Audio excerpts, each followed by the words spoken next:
Hi friends, Radhika টিপসে আপনাদেরকে স্বাগতম। আজকের এই ভিডিওতে আলোচনা করব মাসিকের রক্ত কেন কালো হয়। কারো কারো ক্ষেত্রে সেটি কারো হতে পারে, যেমন ধরেন অনেকেই যদি অনেক দিন ধরে গর্ভনিয়ন্ত্রণের পিল খেয়ে থাকেন, অনেকেই সুখী কিংবা বিভিন্ন ধরনের প্রেমিকন পিল খেয়ে থাকেন, সেগুলো খাওয়ার কারণে কিন্তু মাসিক বন্ধ হয়ে থাকে। কারো কারো ক্ষেত্রে সেটি সন্তান না নেওয়ার জন্য খেতে হয় বাধ্যতামূলক। তবে অনেকদিন পর যদি আপনি পিল খাওয়া বন্ধ করে দেন, সেই ক্ষেত্রে যদি আপনার মাসিক হয়, তবে মাসিকটি কিন্তু কালো রঙের হতে পারে। সেটা দুশ্চিন্তার কারণে। তবে মনে রাখবেন, জরায়ুতে অনেকদিন পর্যন্ত রক্ত জমা থাকার কারণে কিন্তু এই সমস্যাটি হয়ে থাকে। তবে শারীরিক কোনো দিক দিয়ে যদি আপনার সমস্যা থাকে, অর্থাৎ আপনি যদি অবিবাহিত হয়ে থাকেন, সেই ক্ষেত্রে যদি আপনার রক্তটি কালো হয়ে থাকে, তাহলে বুঝতে হবে আপনার শরীরে শারীরিক অনেক সমস্যা রয়েছে। তারই মধ্যে একটি হলো অনিয়মিত মাসিক। অনিয়মিত মাসিকটি আসলে কেন হয়? আপনি যদি বিভিন্ন ধরনের জন্ম নিয়ন্ত্রণের পিল খেয়ে থাকেন, সেই ক্ষেত্রে যদি হুট করে বন্ধ করে দেন, তবে আপনার হিমোগ্লোবিনটি জরায়ুতে আটকে গিয়ে কিছুদিন পর পর সেটি হতে পারে। তবে সেটি অনিয়মিত মাসিক ধরা হয়ে থাকে। যদি আপনি 21 দিনের আগে আবার দ্বিতীয়বার মাসিক হয়ে থাকেন, সেই ক্ষেত্রে কিন্তু আপনাকে অনিয়মিত পিরিয়ড ধরা হয়ে থাকে। অনিয়মিত পিরিয়ডের কারণে আপনি অনেক দিন যাবৎ যখন পিল খেয়ে যাবেন, তখন আপনার জরায়ুতে রক্ত জমাট বেঁধে থাকে। সেই রক্তটি কিন্তু কালো হতে পারে। আর সেই সাথে সাথে এই রক্তটি জরায়ুর সাথে মিশে গিয়ে আপনার অন্যান্য রক্তের সাথে মিশে আপনার শরীরে বিভিন্ন ধরনের রোগ ব্যাধি সৃষ্টি করতে পারে। তাই অবশ্যই মাসিক ক্লিয়ার রাখার চেষ্টা করুন। যদিও মাসিকটি অনিয়মিত হয়ে থাকে, সেক্ষেত্রে আপনি চিকিৎসকের পরামর্শ নিয়ে মাসিকটি ক্লিয়ার করতে হবে। জন্ম নিবন্ধনের পিল যদি অনেক দিন ধরে খেয়ে থাকেন, তবে মাঝে মধ্যে সেটি বন্ধ করে অবশ্যই মাসিক ক্লিয়ার করার চেষ্টা করতে হবে। নতুবা আপনার অনিয়মিত মাসিক হওয়ার কারণে রক্তটি কালো হয়ে মরে যেতে পারে। আপনার বিভিন্ন ধরনের সমস্যা পরবর্তীতে সন্তান হতে গেলে আপনার সন্তানটি প্রতিবন্ধী কিংবা অনির্দিষ্ট সময়ের আগে জন্মগ্রহণ করতে পারে। তাই অবশ্যই সেই বিষয়ে খেয়াল রাখতে হবে। কারো ক্ষেত্রে যদি মাসিকটি অনিয়মিত হওয়ার কারণে এরকমটা হয়, বা কারো কারো ক্ষেত্রে যদি মাসিকটি নিয়মিত হওয়ার কারণে কালো হয়ে থাকে, তো সকালবেলা এক ধরনের পানি আপনি পান করতে পারেন। সেটি পান করার পর আপনার রক্তটি ক্লিয়ার হবে। সেটি হলো জিরা পানি। রাত্রের বেলা এক মুঠো জিরা আপনি এক গ্লাস পানিতে ভিজিয়ে রেখে পানিটি পরের দিন ঝাড় মতো পান করে খেতে পারেন। তাতে আপনার রক্ত ক্লিয়ার হবে, এমনকি মাসিকের রক্তটি আপনার কালো হবে না। মনে রাখবেন, বিভিন্ন ধরনের অ্যান্টিবায়োটিক ওষুধ খাওয়ার কারণে কিন্তু এরকমটা হতে পারে। যদি আপনি জন্ম নিবন্ধন পিল খেতে বন্ধ করে দেন, তবে আস্তে আস্তে সেটি আবার ক্লিয়ার হয়ে যায়। বিভিন্ন হরমোন কিংবা শারীরিক সমস্যার কারণেও মাঝে মাঝে সেটি হতে পারে। জরায়ুতে রক্ত জমাট হয়ে আপনার ধরনের রোগ ব্যাধি হতে পারে। তাই অবশ্যই মাসিকটি ক্লিয়ার রাখার চেষ্টা করুন।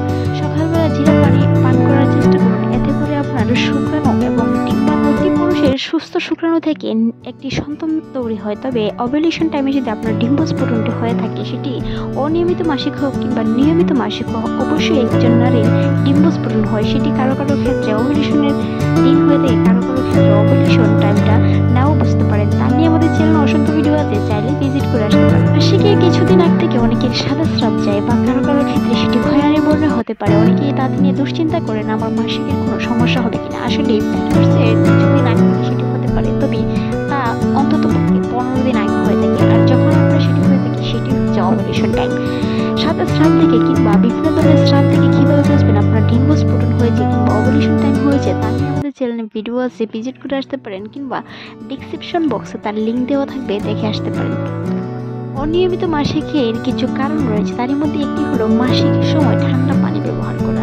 মাসিকের সময় অনেকে যদি ঠান্ডা পানি ব্যবহার করে থাকেন, সেই ক্ষেত্রে কিন্তু রক্ত জমাট হয়ে অনিয়মিত মাসিকের মাধ্যমে সেই রক্তটি আপনার জরায়ুতে জমাট বেঁধে পরবর্তীতে আসার কারণে সেটি কালো হয়ে আপনার অনিয়মিত মাসিক হয়। তাই অবশ্যই পিরিয়ডের সময় কোনো ধরনের ঠান্ডা পানি ব্যবহার করা যাবে না, কিংবা বিভিন্ন ধরনের ঠান্ডা ছেঁক নেওয়া যাবে না। গরম পানির হালকা ছেঁক নিতে পারেন। বিভিন্ন ধরনের কোমর ব্যথা হওয়ার কারণে কিন্তু অনেকেই ছেঁক নিয়ে থাকেন, তবে সেটি যেন হালকা কুসুম গরম পানির হয়ে থাকে। অবশ্যই ঠান্ডা পানি ব্যবহার করবেন না।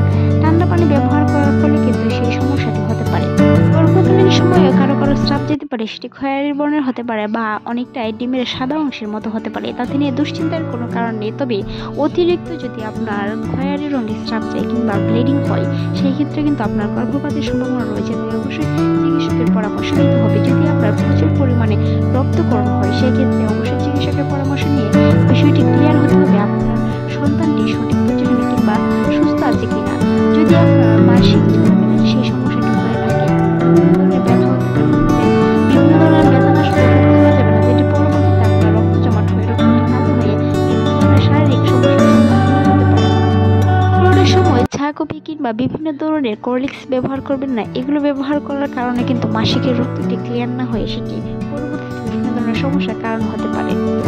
যদি আপনার অনিয়মিত মাসিক হয়ে থাকে, 15 দিনের ভিতরে 2বার মাসিক হয়ে থাকেন, তারও কিছু সমাধান রয়েছে, তা নিয়ে আমাদের চ্যানেলে ভিডিও আছে, চাইলে দেখে আসতে পারেন। ঠিক নিয়মিত হোক কিংবা অনিয়মিত হোক, একটি নারীর গর্ভধারণের জন্য ডিম্বস্ফোরণ বা ওভুলেশন টাইমটা খুব গুরুত্বপূর্ণ। তবে ওভুলেশন টাইমটা কখন বা মাসিকের কতদিন পর হয়ে থাকে সেই বিষয়ে আলোচনা করব অন্য একদিন। তবে তার একটি ছোট্ট ভিডিও লিঙ্কটা আমি ভিডিওর লাস্টে বা ডিসক্রিপশন বক্স দিয়ে দিব, দেখে আসতে পারেন। বিভিন্ন ধরনের হরমোনের সমস্যার কারণে কিন্তু সেই প্রবলেমটি হয়, তাই অবশ্যই মাসিকের সময় সেই কাজগুলো করা যাবে না। ভারী কোনো কিছু বহন করা যাবে না। ভারী কোনো কিছু মাসিকের সময় যদি আপনি ব্যবহার করেন বা বহন করেন, সেই ক্ষেত্রে কিন্তু এই সমস্যাটি হতে পারে। আপনার রক্তটি ক্লিয়ার না হয়ে বেঁধে থাকার কারণে বিভিন্ন ধরনের সমস্যা হয়, তাই মাসিকের সময় বিভিন্ন ধরনের ওজন কিংবা ভারী কোনো কিছু বহন করতে যাবেন না। মাসিক চলাকালীন একজন নারীর শরীর খুবই নরম থাকে, সেই ক্ষেত্রে কিন্তু চুল পড়ার সম্ভাবনা রয়েছে। তাই আপনি যখন স্নান বা গোসল করেন, সেই ক্ষেত্রে বিভিন্ন ধরনের শ্যাম্পু ব্যবহার করা যাবে না বা অনেক সময় ধরে ভিজা চুলে থাকা যাবে না। সেই ক্ষেত্রে কিন্তু আপনার হেয়ারের প্রবলেম হতে পারে।